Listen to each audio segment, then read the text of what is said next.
insights, and perspectives. Please join me in welcoming our presenter, Mr. Tahir Al-Danaf, Head of Interior Design, Lecturer, College of Architecture, Art and Design. Mr. Tahir Al-Danaf, the stage is yours.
Good afternoon, everybody.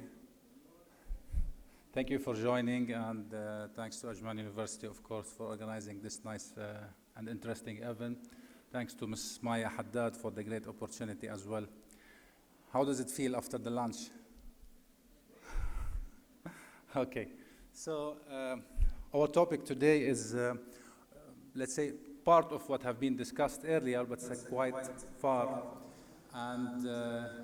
but important at the same time, because we are addressing something that we are currently occupying and we are staying in.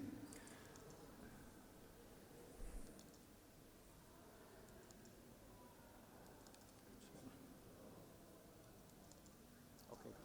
So what's ahead, what we're going to discuss on this topic for today? I'll try to be short to the maximum. I know it took a long time and we had some overlap. So why is a healthy building important in schools and the indoor air quality, of course?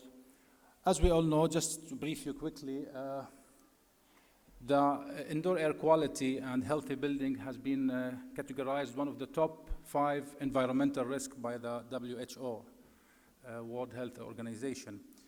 And this has been highlighted largely by researchers and industry in the recent years, because it's part of our indoor environment that we are currently occupying. So the research of healthy building and indoor environment seeks to improve the comfortable of the indoor environment in general. Indoor air quality refers to the quality of the air inside also the building that affect our productivity and health and well-being as well. To focus on the area of schools, actually, there are several reasons. But to start from the research part, we can see that this has been heavily researched topic recently, globally actually. And as my colleagues who were presenting for today said, we have to start to move from theory to application. We have to start to take actions, and this is what is really happening. So children are more sensitive than us in the atmospheric pollution. That's why it's a really interesting topic to be researched. They breathe higher volumes, of course, and their immune system is growing definitely this will give us and open a gate to a lot of opportunities to learn about the indoor environment. In addition to the time they spend, the time of exposure spent inside the schools and nurseries are like 8-9 hours a day, so I think it's worth it to learn about it. The indicator in this research actually is that the acceptable air quality in any building or indoor space required to have more than 80% satisfactory levels between the users, which is very high percentage actually. And it's not impossible, of course, it's possible to be achieved. Therefore, this requires a lot of attention from us as a researcher, educator, and even as a professional in the industry. Research in healthy building air quality requires some identification, of course. Before to start getting into research, we need to identify the main sources of pollutant. And this usually starts from the outdoor pollutant levels. We have to learn more about the outdoor environment, the indoor ventilation system, the HVAC, and the school activities or the project activities that we are studying, because this applies even for workspaces maybe or offices. A quick example here that this figure to the left here, air pollution level that was captured last week. This is addressing Sharjah city actually, the forecast of the pollutant in the city itself. It shows that the pollution level is moderate on that date. Here we are talking about one day, 24 hours. To the right here, we can see that the air quality level in Sharjah between the 2018 till 2020. We can see that in 2018, the particulate matter level was above 35, which is above the normal average. That has to be maximum 12.5 to 13.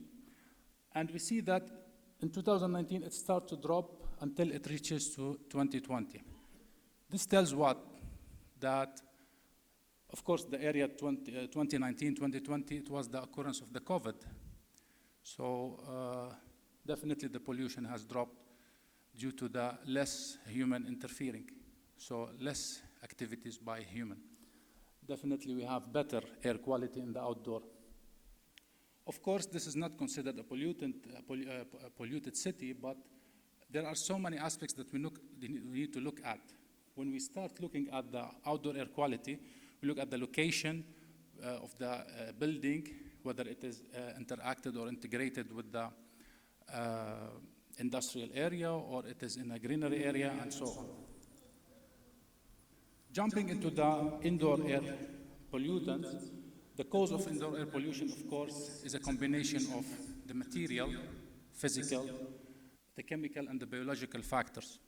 So our role as a researcher and educator is also to address these topics widely in order to prepare our indoor environment for a better, comfortable levels. Several pollutants have been reported also that exist and correlate with the classrooms, such as the bacteria, molds. Here we're talking about the biological contaminants, the volatile organic compounds, the gases, the chemicals, in addition to the HVAC systems. So definitely research also has proven that there is a strong correlation in the onset of health problems for kids in the school due to the children exposure to some poor conditions. I'm not talking in UAE, we're saying globally here.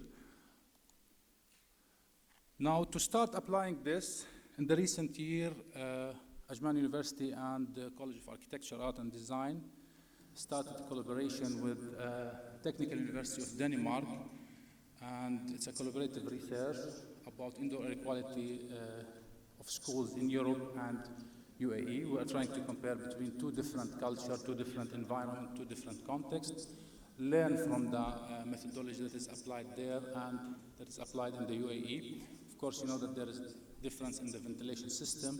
There is a difference also in the seasons between here and Europe. So we are trying to look at different parameters. The objective of this research is, as I've said, evaluating and assessing the school indoor environment and the determination of the correlation between the indoor environment parameters, the people perception, how people are perceiving the space or the student, and the characteristic of the HVAC system. Last is evaluating the effect of ventilation strategies applied, whether it is natural ventilation or artificial. So a quick brief about the phases of the research. We are going to do 2 phases. Actually, one of the phases has been done, which is the winter campaign. We already completed 15 schools in the UAE, measuring 15 schools, and we completed measuring 15 schools in Europe. And now we will start to approach the summer campaign because we have different context and different weather. The phases of the research, of course, it's a huge collaborative research between different countries, and more than 4 or 5 expertise are involved in research. The phase 3 is the data analysis that we are now starting in for the winter campaign that has been completed. Hopefully by the coming September, we will be able to complete the summer phase. The good thing is about this research is, of course, as we said, assessing and evaluating 2 different contexts, culture and countries, but the awareness, and this is what I always say to my student in the class, awareness and behavior is very important. Personally speaking, from my personal experience in the measuring field or in the measurement field or the field work, it was very hard to convince school to take part in this research. However, the research is very clear, it's not against anyone, but due to the lack of awareness, we face a lot of obstacles until we reach into a place or agreement with schools to be part of this interesting research. So, of course, the general, let's say, practice or best practice that can be help in improving the indoor air quality is the regular maintenance to HVAC, increased ventilation, type of finishes that are used in the interior. We need to monitor the humidity levels permanently, conduct regular inspection and maintenance. Last but not least, the student and the staff who are in the schools, awareness and behavior is very, very important. And let's hope that we will meet soon with you, and I will let you know about the data that will be generated from the schools. And I'm sure it will be something interesting that we will all learn from. I'm sorry, I tried to be shorter to the maximum because we have some overlaps in the timing. Thanks a lot for listening.